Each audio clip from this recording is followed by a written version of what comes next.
Marjorie Taylor Greene made a crazy comment at the RNC last night, and it is going viral on social media. So much so that Mark Hamill replied to this crazy comment and absolutely humiliated Marjorie Taylor Greene. But before we dive into that crazy statement and Mark Hamill's response, the RNC last night had many other crazy moments in it. So let's go ahead and just take a look at some of those clips.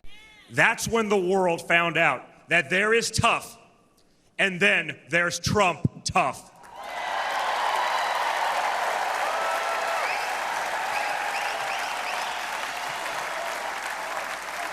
And the good news is, America is Trump tough.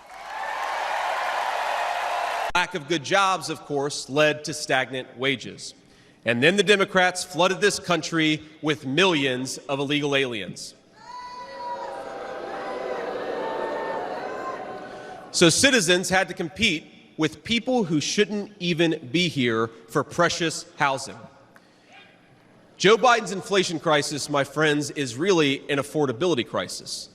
And many of the people that I grew up with can't afford to pay more for groceries, more for gas, more for rent, and that's exactly what Joe Biden's economy has given them.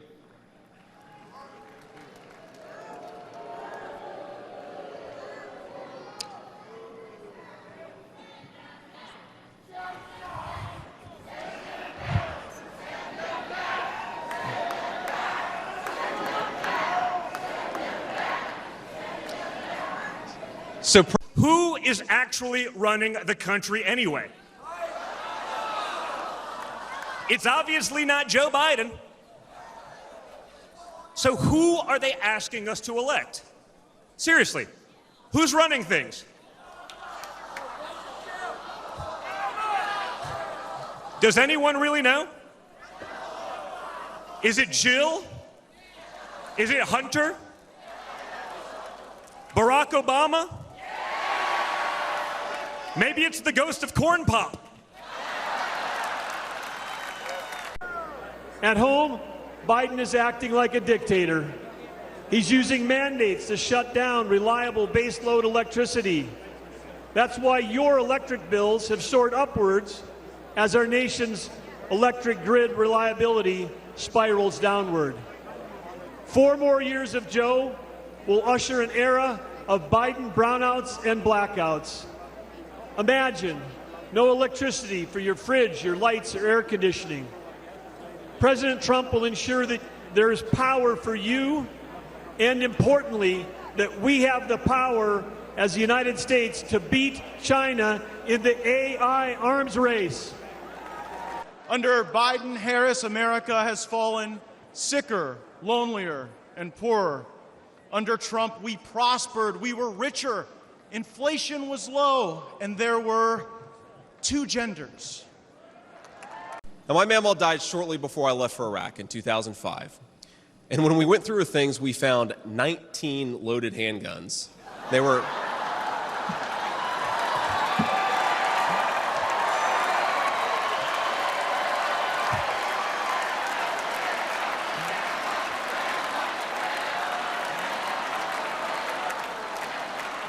So yeah, as we can see from those clips, the RNC was just filled with absolutely crazy people last night. And if we're being honest, anyone who calls himself a Republican at this point is pretty crazy. And that's part of what makes Marjorie Taylor Greene fit in so well. So let's go ahead and take a look at that crazy statement that Marjorie Taylor Greene made at the RNC last night. Let's play that clip. Seems like God's hand is on his shoulder. Your thoughts? I believe it. I believe we all witnessed a miracle, literally. From, before it happened, the flag above got blown in the wind and it got tied into literally what looked like an angel. Did you see that video? I didn't see it. Oh my gosh, you guys have to find that. It was truly, it was like an angel coming down, and it was the American flag tied. They had to bring it down, and all the people in the stands helped unravel it, and it was literally before he came out on the stage. Everyone on the right, including Marjorie Taylor Greene very much so, seems to believe that Trump not being assassinated was an act of God, or a miracle. But if that is the case, then why did we still have a casualty at that rally? Because surely God would have wanted to protect everyone there, right? Not just Trump. But the Republicans always seem to conveniently ignore that part of the story. It is clear clear that this was just a coincidence and not an act of God, because if it was an act of God, surely at least their definition of a God would want to protect everyone there at the rally, not just Trump, right? Well, Mark Hamill seems to agree with that sentiment, which is why he replied to Marjorie Taylor Greene and absolutely humiliated her. He said, "Is the angel that looked like an American flag in the room with you right now?" And I think this is just the best and funniest way to reply to this. And of course, this angered Republicans because they're ultimately in a cult and they don't like being called out for being in a cult. Like, who sees a flag tangled and thinks that's an angel here to protect our cult leader? It is just absolutely ridiculous. But overall, this was just an absolutely amazing roast by Mark Hamill, and it really just goes to show you how crazy Marjorie Taylor Greene is. She and many others have tried to turn this event into some sort of miracle or act of God, when it's just simply not. Anyone with any amount of brain cells can see, no, this was just a coincidence, because a God that is just and good would not protect Trump over an innocent civilian. Trump just got lucky. That's all there is to it.